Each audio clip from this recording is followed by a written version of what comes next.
वक्फ bill जिस तरीके से पेश किया गया है, तो इस वक्फ बिल को आप किस तरीके से देख रही हैं और उस पर क्या कुछ समर्थन दे रही हैं? देखिए, समर्थन इस तरह से है कि एक सकारात्मक काम होना चाहिए। आज सरकार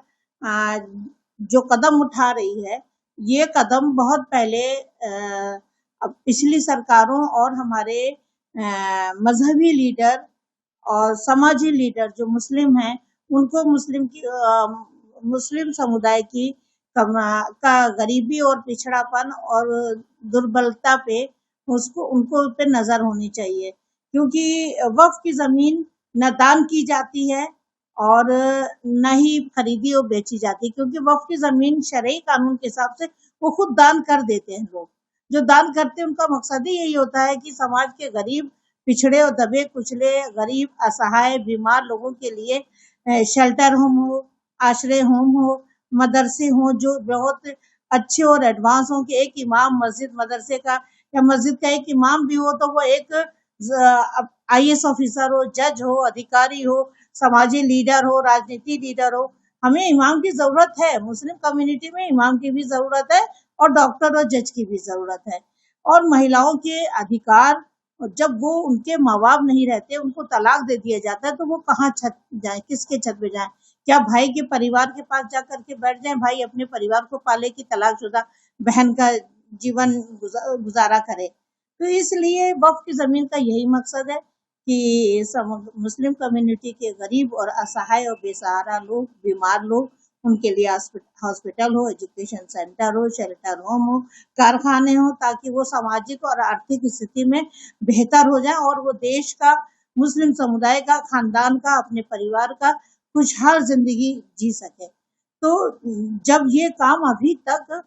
वक्फ की जमीनों के साथ में नहीं हो पा रहा था, और समाज में ऐसा नहीं कि 100% नहीं हो रहा था, समाज में कुछ लोग वक्फ की जमीनों पे अच्छा इस्तेमाल कर रहे हैं, एजुकेशन सेंटर खुल रहे हैं, मदरसे खुल रहे हैं, लेकिन वो जितना काम वक्फ के विभाग को करना चाहिए वो ईमानदारी से वक्फ विभाग ने नहीं किया। जमीनों की लूटमार होती रही, सही मकसद पूरा नहीं हुआ। तो हम सरकार से उम्मीद करते हैं और गुजारिश करते हैं कि आप ये अधिनियम लाए हैं संशोधन करके, तो इसमें ईमानदारी से, पारदर्शिता से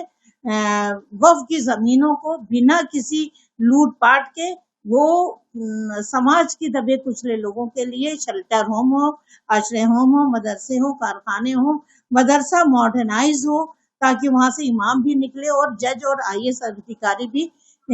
पढ़ के निकले और वो काम करें समाज का और उनकी आर्थिक स्थिति बढ़े। सच्चर कमेटी ने भी यही कहा था कि मुस्लिम समुदाय की हालत दलितों से भी बदतर है। जब ये रिपोर्ट है तो उसको आप सच और सकारात्मक वर्तमान सरकार करे। अभी तक किसी सरकार ने मुसलमानों के हित के लिए और उनके एजुकेशन के लिए कुछ नहीं किया, सिर्फ वोट की राजनीति हुई है। तो हम बीजेपी सरकार या वर्तमान सरकार से गुजारिश करते हैं कि आप अपने मकसद में पारदर्शिता और न्यायप्रिय तरीके से उन महिलाएं जो अधिकार वंचित है, न्याय वंचित थी, उन सबको वही कुछ मिले जो उनका हक बनता है, और वक्फ की जमीन का देने का जो जायज मकसद था वो मकसद पूरा हो जाए। इस बीच अगर बात किया जिस तरीके से ये बिल पेश हुआ है, तो इसके बाद कहीं ना कहीं जो विपक्ष पार्टियों की बात की जाए वो भी कहीं ना कहीं विरोध में आए हैं, कुछ धर्मगुरुओं की बात की जाए वो भी विरोध में आए हैं। तो अब तक क्या सोते रहे क्या? अब तक सोते रहे भाई? उनके हाथ में इतने साल थे, 75 साल थे, 80 साल थे, क्या किया उन्हीं ने? सिर्फ ज़कात और खैरात के ही पैसे से वक्फ की जमीनों पे हॉस्पिटल और कारखाने खुल सकते थे, लेकिन किसी ने ही इतना वक्फ की जमीनों पे तवज्जो नहीं दिया। वक्फ के विभाग ही में लूट मार मचती थी। अब हम वर्तमान सरकार से गुजारिश करते हैं कि पिछला जो कुछ भी नुकसान हुआ है वक्फ की जमीनों के साथ अब लूट मार ना होने पाए। जिन लोगों ने नाजायज कब्जा किया है उन नाजायज कब्जे को छुड़ाया जाए, और जिन लोगों ने बेईमानी या कब्जा किया है उन जमीनों पे जांच की जाए, और जो दोषी हैं उन पे भी कार्रवाई होनी चाहिए। जो शरीयत की जमीन थी, शरीयत के मुताबिक चलनी चाहिए थी कि उसपे गरीबों का, असहाय लोगों का उसपे